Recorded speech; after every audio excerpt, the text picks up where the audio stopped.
रेकॉर्डवरील गुन्हेगाराकडून गावठी पिस्टल जप्त, स्थानिक गुन्हे अन्वेषण शाखेची कारवाई। कोल्हापूर जिल्ह्यात बेकायदेशीर हत्यार बाळगणाऱ्या इस्मांवर कारवाई करण्याच्या मोहिमेत स्थानिक गुन्हे अन्वेषण शाखेने कारवाई करत रेकॉर्डवरील गुन्हेगाराकडून गावठी बनावटीचे पिस्टल जप्त केले। या कारवाईत एकूण 50,000 रुपये किमतीचा मुद्देमाल हस्तगत करण्यात आला।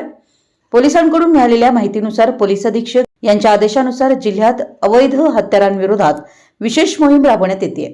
त्यानुसार स्थानिक गुन्हे अन्वेषण शाखेचे पोलीस निरीक्षक सुशांत चव्हाण यांनी स्वतंत्र पथक तयार करून कारवाईचे आदेश दिले होते।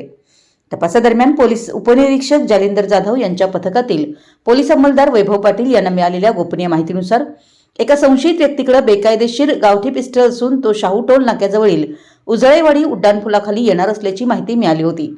त्यानुसार 23 फेब्रुवारी 2026 रोजी सापळा रचून छापा टाकण्यात आला। या कारवाईत ऋषिकेश उर्फ सोन्या रामू कुऱ्हाडे वय 27 राहणार 1382 वॉर्ड राजारामपुरी 14वी गल्ली याला ताब्यात घेण्यात आले। त्याची झडती घेतली असता त्याच्याकडून गावठी बनावटीचे पिस्टल असं सुमारे 50,000 रुपये किमतीचा मुद्देमाल जप्त करण्यात आला। चौकशीत संबंधित पिस्टल व जिवंत काडतूस मित्र विकास देवदास वाघमारे उर्फ पांडा शेठ राहणार आझाद चौक कोल्हापूर यानं दिल्याचं निष्पन्न झालं असून त्याचा शोध सुरू आहे।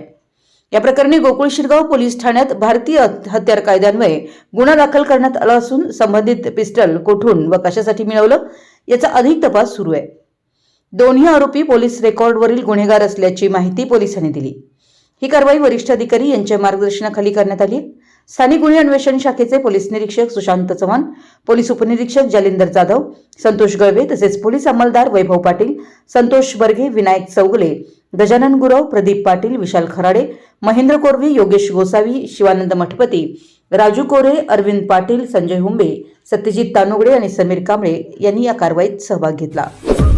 आपल्या परिसरातील महत्त्वाच्या बातम्या पाहण्यासाठी आमच्या नवसंकेत न्यूज चॅनलला यूट्यूबवर सबस्क्राइब करा आणि बेल आयकॉन प्रेस करा।